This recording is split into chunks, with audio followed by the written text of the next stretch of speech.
قوم سمود اور حضرت صالح علیہ السلام۔ جی ہاں دوستو، آج کی اس ویڈیو میں قوم سمود اور حضرت صالح علیہ السلام کا ذکر کیا جائے گا، اور حضرت صالح علیہ السلام کے معجزہ کا۔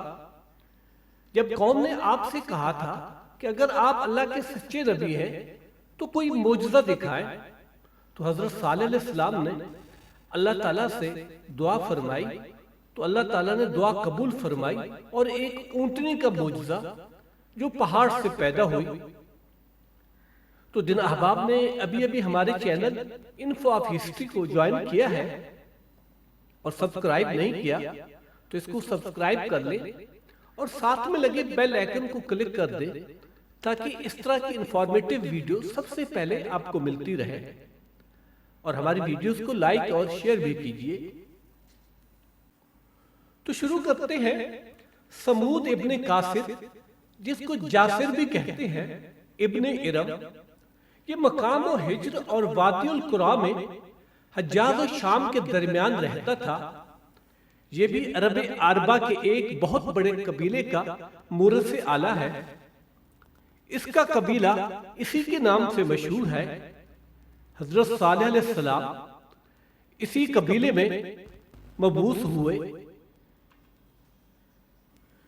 چونکہ یہ لوگ بھی اپنے معاصرین کی طرح، یعنی قوم عاد کی طرح طویل القامت، بڑے بڑے قد والے، کثیر الاعمار، بڑی بڑی عمر والے تھے۔ پہاڑوں میں بڑے بڑے عالیشان مکانات بنا کر رہتے تھے۔ 18 میل مربع میں یہ خاندان آباد تھا۔ دولت، ثروت، قوت اور حکمت سب کچھ تھی، لیکن پانی کی ایسی کمی تھی کہ وادی القرا میں سوائے ایک چشمہ کے اور دوسرا کوئی چشمہ نہ تھا۔ سب سے پہلے اس قوم میں جس نے اپنے کو بادشاہ کے لقب سے مشہور کیا وہ عابد ابن ارم ابن سمود تھا۔ اس نے اپنی قوم میں 2 صدیوں تک برابر حکومت کی۔ اس کے بعد جندہ ابن عمر ابن دبیل ابن ارم بن سمود بادشاہ ہوا اور 300 برس تک سلطنت کرتا رہا۔ اسی کے عہد حکومت میں حضرت صالح علیہ السلام بن ابیل بن اسف بن شالخ بن ابیل ابن قاصر ابن سمود مبعوث ہوئے تھے۔ حضرت صالح علیہ السلام نہایت حلیم منکسر المزاج تھے۔ آپ کا رنگ سرخ سفیدی کی طرف مائل، بال بالکل سیدھے باریک، بالکل سیاہ نہ تھے بلکہ خفیف سا بھورا پن ظاہر ہوتا تھا۔ مکان کبھی نہیں بنوایا، عمر بھر مسجد ہی میں رہے اور وہیں رات کو سو جاتے تھے۔ جب آپ سن شعور کو پہنچے اور نبوت سے سرفراز فرمائے گئے، اپنی قوم کو غیر اللہ کی عبادت سے ممانعت کرنے لگے، توحید اور اللہ کی عبادت کی طرف رہنمائی کرنی چاہیے، تو عوام کا کیا ذکر ہے، خاص بھی کہنے لگے۔ یہ سورہ ہود کی ایک آیت ہے جس کا ترجمہ ہے، اور بتحقیق ہم کو شک ہے جس چیز کا تم دعویٰ کرتے ہو، ہم تمہارے کہنے سے اپنے خداؤں یعنی بتوں کی عبادت نہ چھوڑیں گے۔ ایک زمانہ تک واضح و نصیحت کرتے رہے، لیکن سوائے رابعہ جندہ بن عمر اور چند آدمیوں کے جو اسی قوم میں سے تھے، اور کوئی ایمان نہ لایا۔ سب کے سب بدستور اپنے کفر و الحاد پر قائم رہے اور با اتفاق یہ کہنے لگے کہ اگر تم سچے نبی ہو تو کوئی معجزہ دکھاؤ۔ تو حضرت صالح علیہ السلام نے کہا کہ تم کیا چاہتے ہو؟ تو قوم سمود نے کہا کہ اسی وقت اس پہاڑ سے ایک ناکا یعنی اونٹنی پیدا ہو اور اس کے ساتھ اس کا بچہ بھی ہو جس کے بال سرخ ہوں، تاکہ ہم لوگ اس کا دودھ استعمال کریں۔ حضرت صالح علیہ السلام نے دعا کی، اسی وقت پہاڑ سے ایک آواز آئی، اس کے بعد ایک پتھر کا ٹکڑا درمیان سے شق ہو گیا اور اونٹنی نکل آئی۔ بد نصیب تباہ ہونے والی قوم نے بلا تامل کہنا شروع کر دیا کہ پتھر سے اونٹنی کا پیدا ہونا بالکل خلاف عقل ہے۔ حضرت صالح علیہ السلام پیغمبر نہیں ہیں بلکہ بہت بڑے ساحر ہیں۔ کفار آپس میں یہ باتیں کر رہے تھے کہ اونٹنی دوبارہ بولی اور بچہ کے ساتھ چرنے لگی۔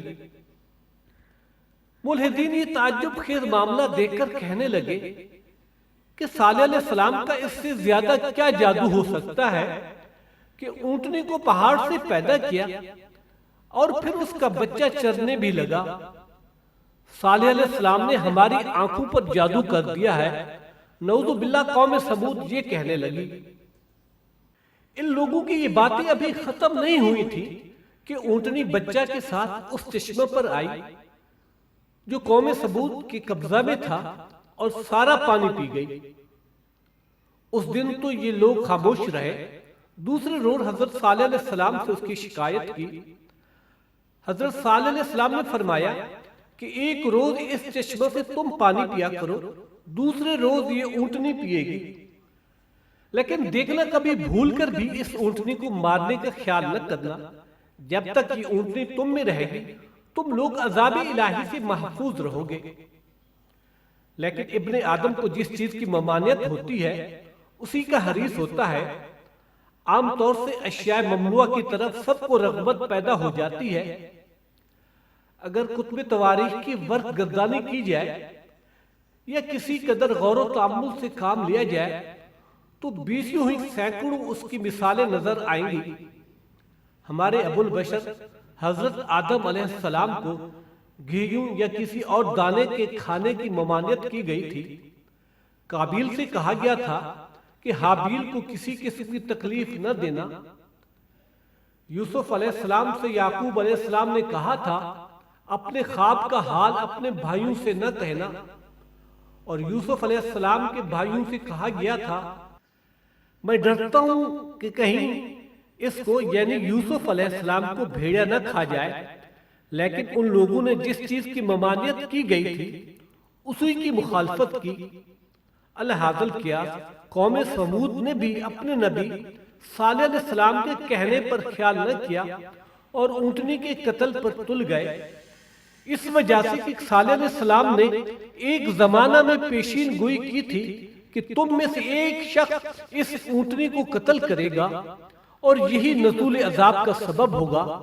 لوگوں نے کہا آپ اس کا نام بتلائیے، ہم اس سے قبل کہ وہ اونٹنی کو قتل کرے اسے مار ڈالیں گے۔ صالح علیہ السلام نے کہا ابھی وہ پیدا ہی نہیں ہوا، اس کا چہرہ سرخ ہوگا اور آنکھیں بلی کی سی ہوں گی۔ سب نے یہ سنتے ہی اس وقت تو اس امر پر اتفاق کر لیا کہ جو لڑکا اس حلیہ کا پیدا ہو مار ڈالا جائے، اور 9 لڑکے یکے بعد دیگرے مارے گئے۔ لیکن آپس میں سرگوشیاں شروع ہو گئی۔ بعض یہ کہنے لگے کہ صالح علیہ السلام کی بات بالکل لا یعنی ہے، ان کے کہنے پر عمل نہ کرو، اور بعضوں نے یہ خیال ظاہر کیا کہ صالح علیہ السلام تمہاری قوم کا دشمن ہے، وہ اسی بہانہ سے ترقی نسل کو روکنا چاہتا ہے۔ غرض ہر ایک اپنی سمجھ کے موافق طرح طرح کے خیالات ظاہر کر رہے تھے کہ وہ لڑکا جس کی نسبت حضرت صالح علیہ السلام نے پیش گوئی کی تھی پیدا ہوا، اور قوم سمود نے اس لڑکے کو قتل نہ کیا۔ کچھ عرصہ بعد وہ لڑکا جس وقت سن شعور کو پہنچا تو ان 9 آدمیوں کے جن کے لڑکے مارے گئے تھے آنکھیں چلتے پھرتے اس لڑکے پر پڑتی اور یہی کہہ اٹھتے تھے کہ ہم لڑکوں کو صالح قتل نہ کراتا تو آج وہ اس سے بھی بڑے ہوتے۔ صالح علیہ السلام نے ہمارے ساتھ بڑی دشمنی کی، اس نے ہماری نسل کی ترقی کی ریڑھ باندھ دی۔ رفتہ رفتہ اس سرگوشی کا یہ اثر پیدا ہوا کہ ان لوگوں نے صالح علیہ السلام کے قتل کرنے کی آپس میں سازش کر لی، اور باہم عہد و پیمان کر کے سفر کے بہانے سے گھر سے نکلے اور شہر کے باہر ایک پہاڑ کے درہ میں اس غرض سے چھپ رہے کہ جس وقت رات کو صالح علیہ السلام شہر میں آنے لگے فوراً قتل کر ڈالیں گے۔ اللہ جل شانہ نے ان پر پہاڑ پر سے ایسا پتھر گرایا کہ سب دب کر مر گئے، جیسا کہ کلام ربانی میں سورۃ النمل میں ہے، جس کا ترجمہ اس طرح ہے دیکھا ان کے مکر و فریب کا کیا نتیجہ ہوا، ہم نے ان کو اور ان کی پوری قوم کو تباہ کر دیا۔ چند روز کے بعد 2-4 آدمی اس راہ سے ہو کر گزرے اور ان لوگوں کو مردہ ایک پتھر کے نیچے دبا ہوا دیکھ کر شہر واپس گئے اور اپنی قوم سے یہ حال بیان کیا۔ سب متفق ہو کر حضرت صالح علیہ السلام کے پاس گئے اور کہنے لگے، تم نے پہلے ان بیچاروں کے لڑکوں کو قتل کرایا اور اس کے بعد ان کو آپ زندہ نہ دیکھ سکے اور شہر کے باہر لے جا کر مار ڈالا۔ یہ سب واقعات اس اونٹنی کی بدولت ہوئے، اب ہم اسے زندہ نہ چھوڑیں گے۔ صالح علیہ السلام نے بہت سمجھایا لیکن ان لوگوں نے کچھ خیال نہ کیا۔ آخر الامر اسی نوجوان جو بڑے جسم کا ہو گیا تھا، جس کی نسبت حضرت صالح علیہ السلام نے پیش گوئی کی تھی، اونٹنی کے مارنے کا بیڑا اٹھایا اور چشمہ کے قریب تلوار کھینچ کر اونٹنی کے انتظار میں بیٹھ گیا۔ اونٹنی اپنے بچے کے ساتھ جیسے ہی چشمہ کے قریب آئی، اس نے دوڑ کر ایسا وار کیا کہ اونٹنی کا پاؤں کٹ گیا۔ اونٹنی تو اسی جگہ تڑپنے لگی اور بچہ جان بچا کر اس پہاڑ پر بھاگ گیا جہاں سے اونٹنی بچہ کے ساتھ پیدا ہوئی تھی۔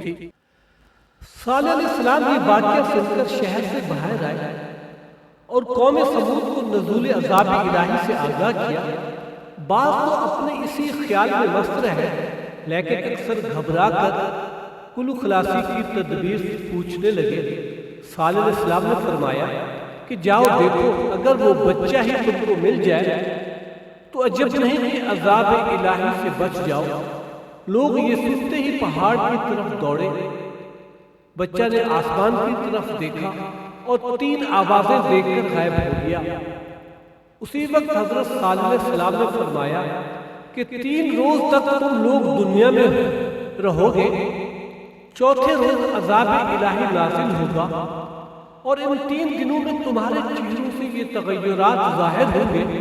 پہلے روز تم لوگوں کا چہرہ زرد ہو جائے گا، دوسرے روز سرخ اور تیسرے روز سیاہ ہو جائے گا اور چوتھے روز تم عذاب خداوندی میں گرفتار ہو جاؤ گے اور تم میں سے کوئی شخص سوائے ان لوگوں کے جو ایمان لا چکے ہو اس عذاب سے بچ نہ سکے گا۔ چنانچہ ایسا ہی ہوا جیسا کہ کلام مجید میں سورہ ہود میں ہے، جس کا مفہوم یہ ہے، جبکہ آیا ہمارا امر یعنی عذاب، بچا لیا ہم نے صالح علیہ السلام کو اور ان لوگوں کو جو ان کے ساتھ ایمان لائے تھے اپنی رحمت سے۔ اس عذاب الہی سے کوئی بچ نہ سکا مگر ایک شخص جس کی کنیت ابور غار تھی۔ اس وقت وہ حرم شریف میں تھا۔ جس وقت کی خبر اس کے کانوں تک پہنچی فوراً وہ بھی مر گیا۔ اس قوم کے 1700 شہر آباد کیے گئے تھے اور ہر ایک سرسبزی و شادابی میں اپنی مثال آپ تھا۔ یہ سب اسی عذاب و قہر کی نظر ہو گئے، نہ کوئی شہر بچا اور نہ کوئی گاؤں۔ اس واقعہ کے بعد صالح علیہ السلام شام کی طرف چلے گئے اور فلسطین میں مقیم رہے، پھر مکہ مکرمہ میں واپس آئے اور یہیں انتقال کیا۔ 30 برس تک واعظ و نصیحت کرتے رہے۔ تو دوستو آج کی ویڈیو کا اختتام یہاں پر ہوتا ہے۔ ہماری ویڈیوز کو لائک اور شیئر کیجئے۔ شکریہ والسلام۔